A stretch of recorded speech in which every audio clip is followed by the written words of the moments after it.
Today, we're going to be talking about detention warehouses. ICE has identified 23 different spots where they want to cram people into industrial warehouses. I've found a bunch where the communities have effectively pushed back. And so I'd like to go over how they did that and how people can find if one of these are in their areas as well. I'm Cameron Stevenson, the national correspondent for Courier Newsroom, and I also write a weekly column called Below the Beltway on Substack. And I'm Mason. I'm a progressive live streamer known one hand politics everywhere on the internet. And I'm really excited to go over this issue. So a couple weeks ago, I got a tip from someone that ICE was considering buying a warehouse in Salt Lake City, Utah, which I've been in Salt Lake before, spent some time there. It's their industrial sector isn't really built for residential. And the detention center that I was told about was supposed to be massive. It was going to hold 7,500 people, which is about 30% bigger than the current largest detention center in the United States. We're talking, again, not to invoke the Nazis, but Nazi Germany style camps in the United States. From there, I was able to kind of take a step back and found some previous reporting by the Washington Post where they had broadly identified a series of locations where ICE wanted to rent out these warehouses, but they hadn't listed the specifics. And in fact, I found in a few instances they got the locations wrong. And so I went through. I found a leaked copy of the list of all 23 locations Mm. and was able to correctly identify them. Alerted some local municipalities. And found a few where they actually have been able to stop these facilities from being bought by ICE. Is the current largest detention center Alligator Alcatraz in Florida? Uh, that one's pretty big, and it is pretty inhumane, but it's not the biggest. The largest one is in Fort Bliss, and I believe it holds just over around 5,000 people. Jeez, yeah. To double Yeah. down on that and make an even larger detention center when we already have a detention center in Texas that is separating people by color that I know a lot of people have been talking about after there was, I think, drone footage that was released of children and women in that detention center. And then a medieval style alligator moat in Florida to double down on both of those and make an even more inhumane detention center. Crazy to see. Correct me if I'm wrong. The Yeah. governor has condemned this potential build, right? Yes, yeah, in Salt Lake City, this specific one, the governor, the city councilors, and the people in Salt Lake began protesting so much that they effectively were able to pressure the owners of the warehouse to Mm. reject ICE and say, "Nope, we're not making any deals with the federal government. We're part of the community, and we respond to what the community wants." So that was pretty effective. And to your point on just the sheer size of these places, it's not just that they're these detention facilities, right? These are industrial grade warehouses. They are not fit for residential use. They're not fit for people to live in. In a lot of cases, they aren't outfitted with basic necessities like sewage, water, air conditioning. These are factories to build things to work in, to temporarily be in, but to live in would honestly just be a death sentence. And I can't imagine the insulation issues like when there's heavy weather that's there. I mean, we know Salt Lake City gets pretty bad winters. And while we're leaving that season, I mean, I don't anticipate the Trump administration using this temporarily. It seems like it'd be a year-round thing, which is wild. Yeah, no, I mean, in a lot of these instances, they're multi-year leases they're seeking. They want to have these Mm. places for a long time. They actually did sign a lease in Surprise, Arizona, which is just a suburb of Phoenix. I believe it's going to hold 1,500 people is their plan. But Surprise gets into the, I believe, 120 degrees in the summer for months. Jeez. And I've lived in Arizona. I've been in warehouses out there. They aren't insulated. They aren't built for people to be in for a long. Even people working there need to take breaks from being inside because it's so, ugh, it just gets hot, gets muggy, and then the conditions that they set up in there is just it's untenable. Yeah, I mean, we already know that they are not even allowing congressional members to oversee what these conditions look like in detention centers. There's no accountability for what it is that they're doing inside. Um and to treat that as, you know, we were able to cookie cutter copy this across the country, especially in somewhere like Utah, which is great that there's public pressure, but we know overall as a majority red state, we'd want to see city officials, state officials, legislators actually be able to make sure that their constituents are not being tortured in these concentration camps, essentially. Yeah. Well, and what we're seeing, or what I've found as I've looked through these 23 different locations, is that the opposition is universal. There's another community in it's called Circle City, Georgia. It's a small town of about 5,000 people, Mm, and ICE is looking into getting a warehouse there that would house 10,000 people. Now, this is Trump country. It went for Trump.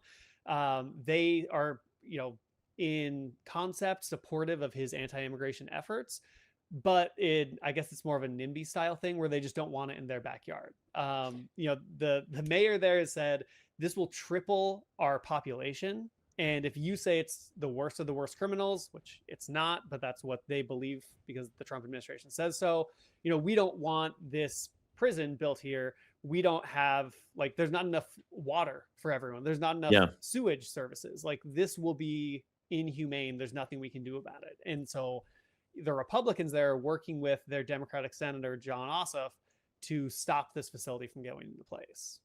And I imagine a lot of that too is understanding what public pressure will look like. I mean, people across the country have made it clear that their opposition to the torturing of migrants and US civilians alike will not be tolerated. And I think even people that are outside of, rural places in Georgia will be willing to travel and commute there in order to make their opposition heard. And I'm sure even the local government that might be in favor, quote unquote, of the philosophy, it's yes, the infrastructure costs and the costs on the population growing overall, but also they don't want these protesters coming in. And I think that that's a good thing and shows what public pressure is able to do. It really speaks to the power of collective organization and these mass mobilization movements we've seen. Yeah, well, and that's why a few of these have these deals have not gone through. There was one that was proposed in Minnesota, and I mean, everyone in Minnesota basically, like, just viscerally hates ICE right now because they are on a murderous warpath in their state. There was so much opposition that one got shut down. The one in Salt Lake City got shut down. There was another one, warehouse proposed in Oklahoma, and people were so against it that one's not happening anymore. And even in Missouri, Kansas City, Missouri, this one's interesting. I talked to one of the county legislators there. Is that they have actually been able to effectively use legislation to stop an ICE facility from going into effect there. Wow. Yeah, What and, and what what was it that they passed? yeah. So what they did, and it's really interesting because, again, this is Missouri. It's Yeah. largely a Trump place, but Kansas City is fairly progressive. Jackson County, where Kansas City resides, has a lot of autonomy in how they operate. And so what they did is they passed a 5-year moratorium on any non-locally owned detention facility. So what they Mm. said is, for the next 5 years, no one can open, like, a jail, a prison, a detention, anything for 5 years unless it's the city that does it or the county, effectively stopping a federal, building from opening up in their county. Mm. Yeah, I mean, I think that one of the most wild parts of a lot of these detention centers is just lack of medical access as well. Like, Yeah, we know that people who need life-saving drugs are not being properly administered that. And when you're seeing the conditions of people are detained, brought to this place, forced to strip down in front of each other, regardless of what crime they've committed. In most instances, there's no crime. I mean, we see reporting from New York Times that says over 70% of people who are detained have no criminal record, and yet they're still forced to go through these conditions that we don't even suggest or subject U.S. prisoners to in some cases, as far as just like the public displays of humiliation of making them undress in front of each other and use the restroom in front of each other. There was a woman who said she was on her menstrual cycle who was not given any feminine products until 2 weeks after she was detained, which is wild to me. I don't understand how any community can support this as something that is beneficial to the population there. Yeah. Well, and as more people are made aware of the circumstances in these centers, the more people are against it because, even for people who have committed some sort of criminal offense, these punishments don't fit any of the crime. First of all, nobody should be given a punishment without having their day in court. Yeah. And then most of the people who are committing these, any crimes are misdemeanors. For anyone else, that's a ticket. But for them, it's months and months of incarceration where they're humiliated. They're forced to use the restroom in public toilets, and I'm not talking just like a public restroom. I mean, it's just a wide open space where there's a toilet on the ground, and you just Yep. you just have to use it. They're not given a change of clothes. They're given, like tinfoil blankets basically while sleeping on cold concrete floors. If they need medical attention, you know, if they're getting it, we're not hearing about it because it's private um, medical organizations that are being contracted to do this, and people are dying. There's a woman in Eloy, Arizona, who she was picked up incorrectly. She had no reason to get stopped or arrested. She had the proper documentation. She's been in the Eloy Detention Center for a year with no court date, no actual charges, no reason for being incarcerated, and she has leukemia.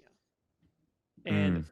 her partner and Representative Yasmin Ansari and other people have gone to visit her, and they have described it as watching her slowly die because they're refusing her medical attention. They're refusing her the medication that she needs, and she is just deteriorating. It's awful. Yeah, I know, in that same New York Times video, there's another man who was detained for being a part of a nonprofit refugee and resource allocation, um, nonprofit group, NGO, that delivers to families suffering in Egypt, and he was deemed a potential terrorist because of his ties to this nonprofit, which has been a legit operation for decades. I can't remember the exact name of it, I'd have to look it up, but, he was detained, threatened with terrorism charges, held for about 2 weeks, and then just immediately released and given his asylum status back, which is like the Trump administration's acting first and then kind of dealing with whatever consequences happen later. But nobody cares, at least in the administration, about the emotional turmoil, obviously, that causes in the people that are forced in these conditions in these detention centers, but also the potential financial ruin. I mean, most employers are not going to be okay with you getting Right. detained by ICE and saying, okay, we'll give you a week or two before you can come back. And in most cases, these people are getting fired. And to Yeah. put people's lives in jeopardy like that and to potentially ruin their ability to house themselves, feed themselves, or provide for their families is incredibly inhumane and speaks to exactly what you're talking about. We have an Eighth Amendment for a reason. You need a Right. proportional response to whatever crime is committed. And when Yeah. most of these instances don't even involve a proven crime to begin with, how can you be able to detain somebody against their will without being able to have that probable cause? Right. Well, I mean, that's why we're having, that's why we're seeing all of these problems, which I would argue that the administration doesn't see it that way, and that they Mm. even are aware of the emotional trauma that they're causing and are encouraging it. Yeah. They want to cause as much pain as possible. They want to not only kick out everyone who's not white, but they want to scare everyone else from coming to the United States, and they're going to do that through inhumane torture. They're going to do it through illegal means. They're going to do it by violating the Constitution. I mean, I'm losing track, to be honest, of which constitutional amendments they haven't violated yet. I mean, they haven't instituted prohibition, so I guess we got that one. Yeah. I mean, even the Second Amendment, which you'd think after decades and decades of whining about that, they wouldn't infringe on. But yeah, it is absolutely unacceptable what we're watching in our own country. And I think that the failures of this administration will live on throughout history.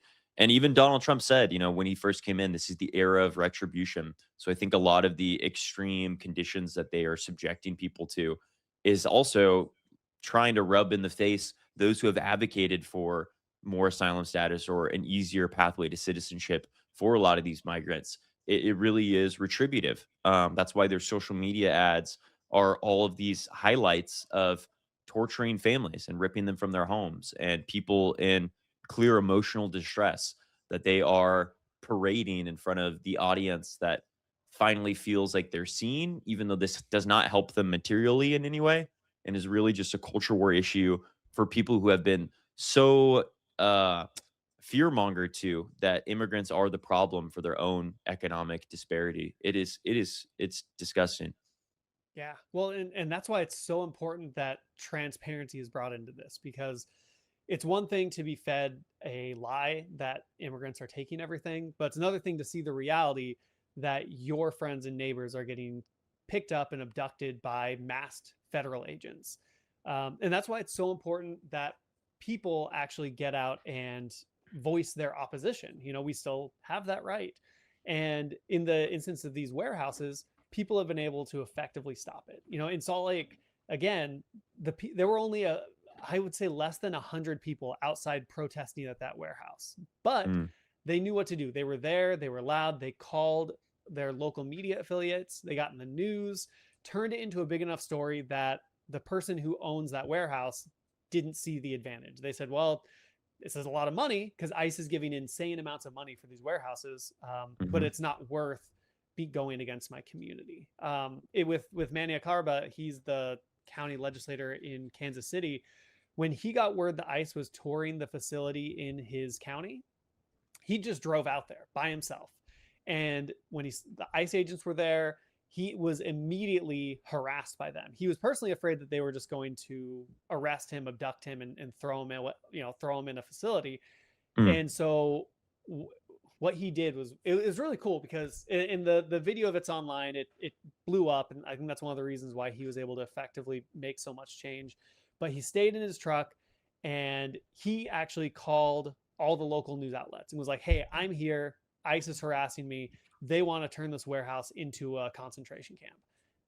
Everyone came, and it got so much attention that they backed off. And so, to me, these are lessons that whether you're one person or 1,000 or 1,000,000, that you can make an effective difference just by going out and joining a protest or making a phone call. It doesn't feel like much because there's 300 million people in this country, but even just chipping away at something in the slightest way, makes starts to make a difference.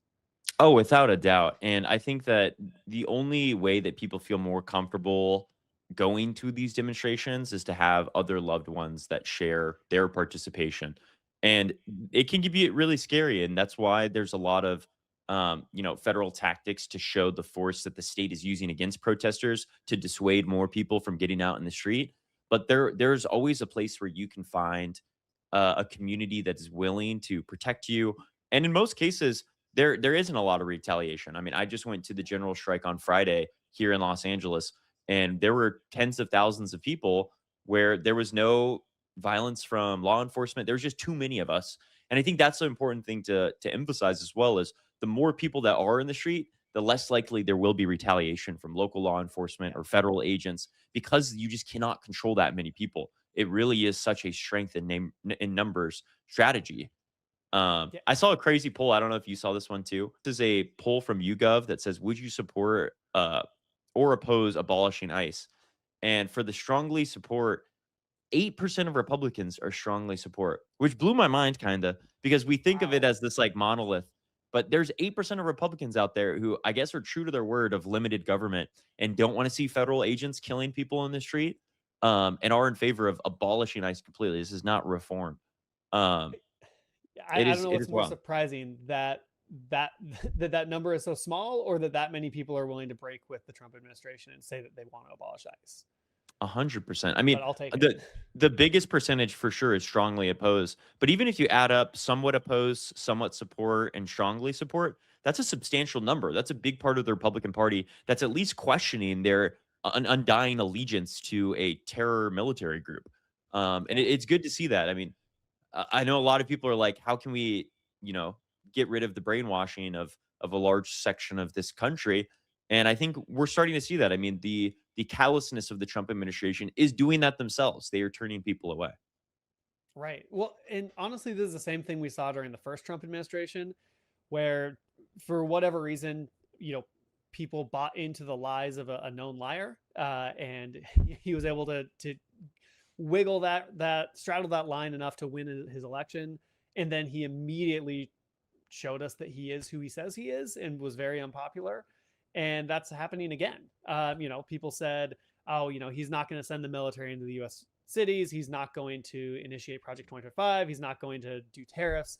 Whatever the justification was for people saying he's not going to do what he says he's going to do was wrong, because now he's doing it all. And it's surprise, it's very, very, very unpopular. And so Yeah.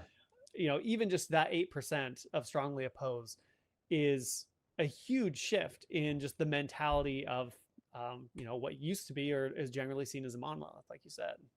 And we're seeing buyer's remorse from a lot of the, like, podcast industry that really propped him into this position as well. And I don't know if that's necessarily because 'cause they've had a change of heart or because they recognize their audience is also questioning, "What did I get myself into?" But I've seen Joe Rogan, Andrew Schultz, a lot of these podcasters that had Trump on and humanized him and made him seem like he's not as bad as the Democrats are criticizing him for. They are questioning why they supported this guy. And they are really shooting themselves in the foot. Like, there's no other way to say it. The Republicans are eating themselves alive, both with the schism in the Republican Party and Trump calling out very conservative people like Josh Hawley for questioning him and his unilateral control of the military, or Tom Tillis and Lisa Murkowski for criticizing Kristi Noem's incompetence. We're seeing the schism happen, and I just encourage more of it. I hope to see more Republicans detract. The thing now is seeing if how this schism translates into electoral power.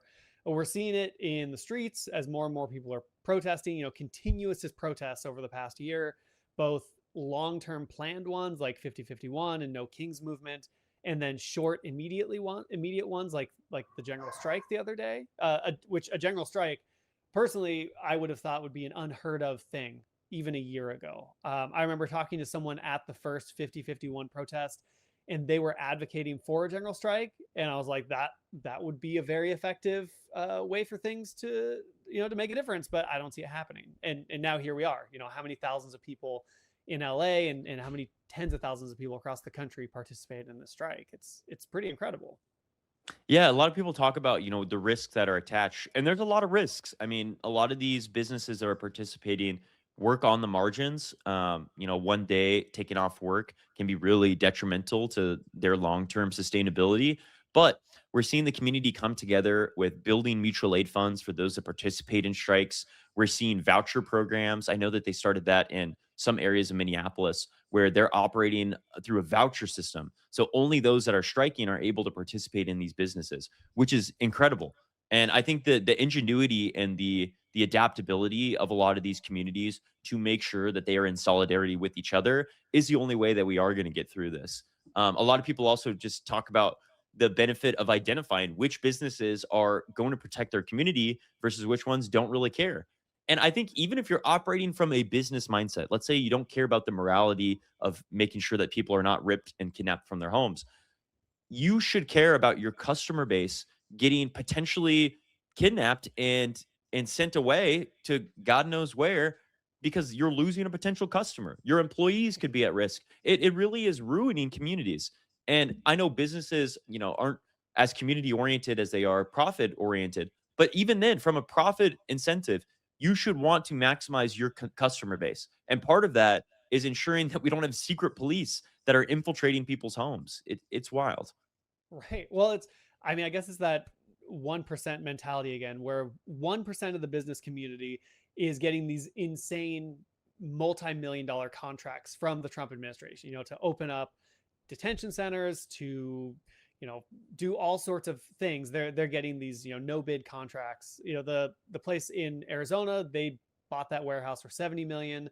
Another place in Maryland, they bought for 100 million.